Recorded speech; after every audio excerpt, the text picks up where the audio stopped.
Nih, dan ini selang ini tuh harus di sini ya teman, jangan sampai salah pasang ya. Dan yang cubing yang ini untuk masang selang yang dipasangkan ke hidung pasien kita gitu. Dan nanti dari sini kalau udah dinyalain itu keluar gelembung-gelembung di sini teman-teman, gelembung-gelembung air. Itu ada oksigennya gitu ya. Dan nanti kita cobain pasangin selangnya dan kita nyalain tabung oksigen ini seperti apa ya. Yuk, kita lihat.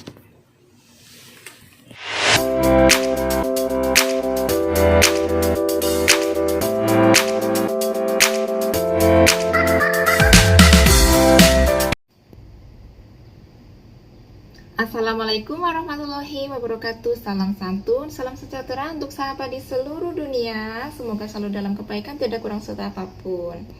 Selamat pagi semuanya, salam sejahtera ya. Semoga selalu dalam kebaikan. Teman-teman, terima kasih yang udah selalu support videonya Mami Arenapak. Dan yang baru gabung, jangan lupa ditutul biar mencunggul makin mantul ya teman-teman. Video kali ini Mami Arenapak ada sedikit edukasi ya teman-teman ya.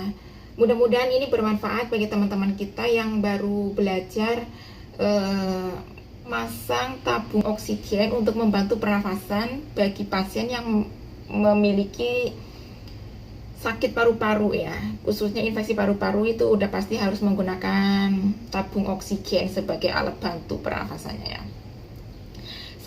Aku mau mereview gimana cara memasangnya, cara nyalainnya gitu ya. Mudah-mudahan ini bermanfaat bagi teman-teman kita yang baru belajar, yang kerja di luar negeri khususnya Taiwan ya, yang baru datang dari Indonesia. Kalau yang udah pinter ya di skip aja gitu ya.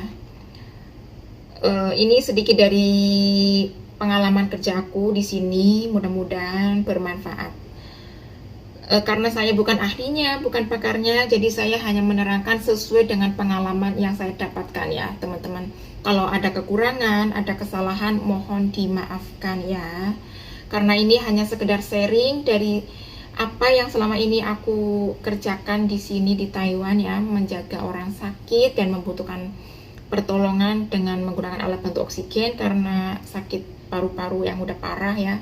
Dan aku juga melakukan bantuan sedodahak ya, itu atas pengawasan ya teman, bukan karena aku sendiri gitu, bukan. Itu kita diajarin oleh pihak rumah sakit, dan kalau rumah sakit udah mengizinkan kita boleh melakukan ini semua, baru kita melakukannya. Dan kita harus mau belajar untuk itu semua ya teman-teman. Makanya risiko kerja di luar negeri itu seperti itu, kita nggak bisa itu juga harus berani untuk bisa dan mau belajar untuk bisa. Tidak boleh takut bertanya, jangan malu dikatain nggak bisa, tapi kita harus berusaha move on dari segala sesuatu yang kita tidak tahu, karena pertanyaan kita membuat kita tahu ya. Jadi kita akan ada ilmu baru tentang pekerjaan yang harus kita kerjakan. Dan kita nggak boleh takut untuk semua itu teman-teman. Resikonya itu emang besar ya, tapi kita nggak boleh takut. Oke, semangat bekerja dan semangat beraktivitas. Jangan lupa terus totalitas dalam melakukan aktivitas. Semoga video Mami Arya ini bermanfaat bagi teman-teman kita yang baru belajar ya. Amin, amin ya rabbal alamin.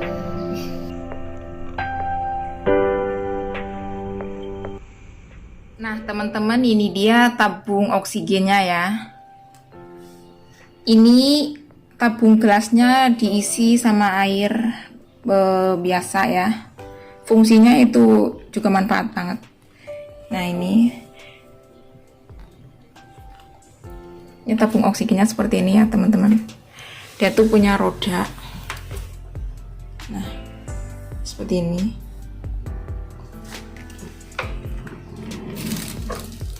Dan ini depannya seperti ini. Nah ini belum dipasang itu ya, selang yang untuk ke hidung ya teman-teman. Ini baru aku pasang ininya. Nah ini seperti ini, pasang tabungnya. Air ini harus diganti setiap hari ya teman-teman, supaya selalu bersih. Dan ini adalah selang yang dipasang di sini, keluarnya oksigen dari dalam mesin ini. Masangnya jangan sampai salah ya teman-teman, harus kenceng gitu masanya. Jadi supaya oksigennya tuh benar-benar penuh masuk ke ke dalam tabung ini dan nanti disalurkan lewat sini. Dan jangan lupa perhatikan setiap tombol yang ada di tabung oksigen ini ya teman-teman. Perhatikan tombol ini, jangan sampai kita menyalakan oksigen tapi ininya nggak dinyalain ya. Ini ada bola-bola hitam di sini ya teman-teman. Nah, ini fungsinya untuk mengatur berapa banyak oksigen yang dibutuhkan oleh pasien ya teman-teman. Tergantung dari kondisi pasien itu sendiri ya teman-teman. Kalau kondisinya terlalu parah, biasanya itu antara 3,5 sampai 5 ya teman-teman. Nah, ini bola-bola ini nanti itu akan naik ke atas apabila si tombol ini tuh diputar ya. Tombol ini gunanya itu untuk menaikkan atau menurunkan ya oksigen yang dibutuhkan gitu ya teman-teman. Jadi kita harus memperhatikan ini ya. Dan ini itu ada aturan sendiri dari dokter ya. Kita nggak bisa sesuai keinginan kita itu mau dinyalain berapa gitu tuh nggak bisa. Itu ada aturan sendiri dari dokter sesuai dengan kondisi pasien. Kalau pasien kita dalam keadaan tidak terlalu parah ya, kita kasih terlalu besar itu nggak bisa. Karena oksigen yang terlalu besar itu rongga hidung nanti kering ya teman-teman. Gitu. Jadi kita itu harus mengikuti aturan dokter ya, nggak bisa seenak kita sendiri. Nanti si bola-bola ini itu akan naik gitu teman-teman. Dan ini setiap angka itu fungsinya juga masing-masing ya. Keluarnya oksigen itu berbeda ya teman-teman, jadi kita nggak bisa sembarangan. Nah, di sini tuh kan ada angka 1, 2, 3, 4, dan 5 ya teman-teman. Nah, ini yang garis-garis ini hitungannya itu setengah, 0,5. Setengah, 1, 1,5, 2, 2,5 dan seterusnya sampai 5 ya. Ini 5 itu kalau kondisinya itu udah parah ya teman-teman ya. Kalau di rumah sakit biasanya itu beda-beda ya teman-teman. Ada yang sampai 8 itu angkanya tuh. Kalau yang ditempel di dinding itu biasanya tuh angkanya sampai 8 ya. Oksigen seperti ini tuh angkanya mayoritas itu hanya sampai 5 gitu. Karena tabung oksigen itu bermacam-macam ya teman-teman. Ada yang seperti tabung gas panjang itu, yang silinder itu. Ada juga yang kecil, yang isinya itu hanya sampai 1000 itu ya. Jadi hanya bisa dipakai dalam jangka waktu 1,5 sampai 2 jam. Kalau ini kan pakai listrik 24 jam itu nggak apa-apa. Ini. Oke teman-teman, seperti itu ya.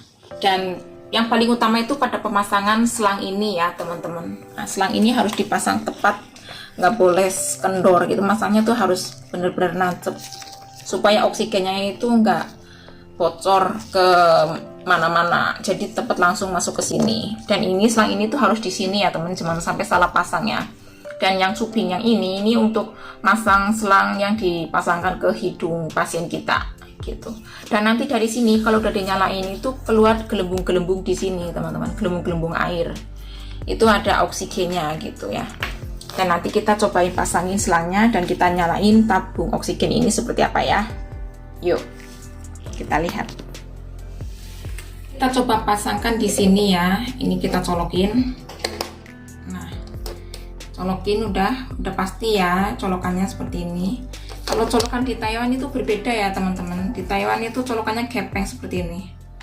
Berbeda dengan yang ada di Indonesia ya. Kalau di Indonesia itu silinder ya teman-teman. Kalau di Taiwan itu gepeng.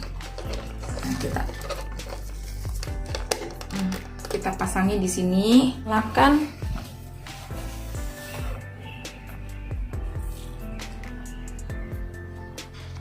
Nah, lihatin teman-teman.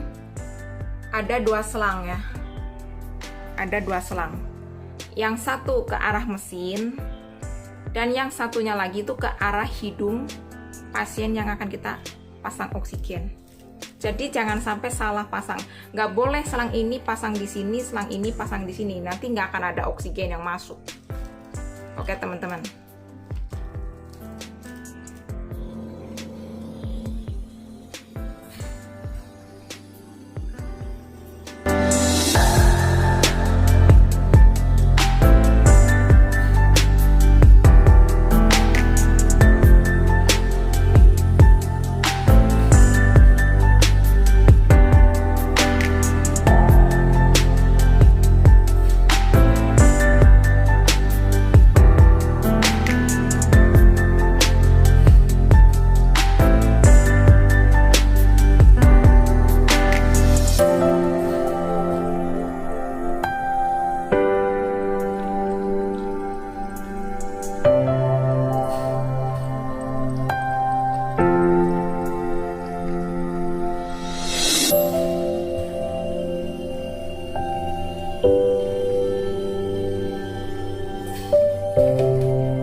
kita harus bersyukur teman-teman, kita masih bisa bernafas dengan sehat ya.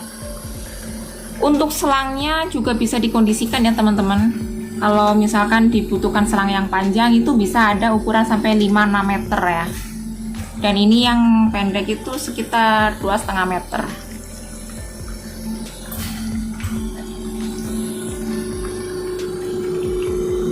Ingat ya teman-teman, usahakan untuk kebersihannya ini harus setiap hari dibersihin. Dalamnya itu kita tuh bisa dilepas ya teman-teman. Ini nanti kalau dimatiin ini bisa dilepas dan dibersihin. Kemudian bagian luarnya juga dibersihin menggunakan tisu basah dan pembersih antibakteri ya.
Nah, itu dia tadi videonya teman-teman ya. Terima kasih yang sudah menyaksikan.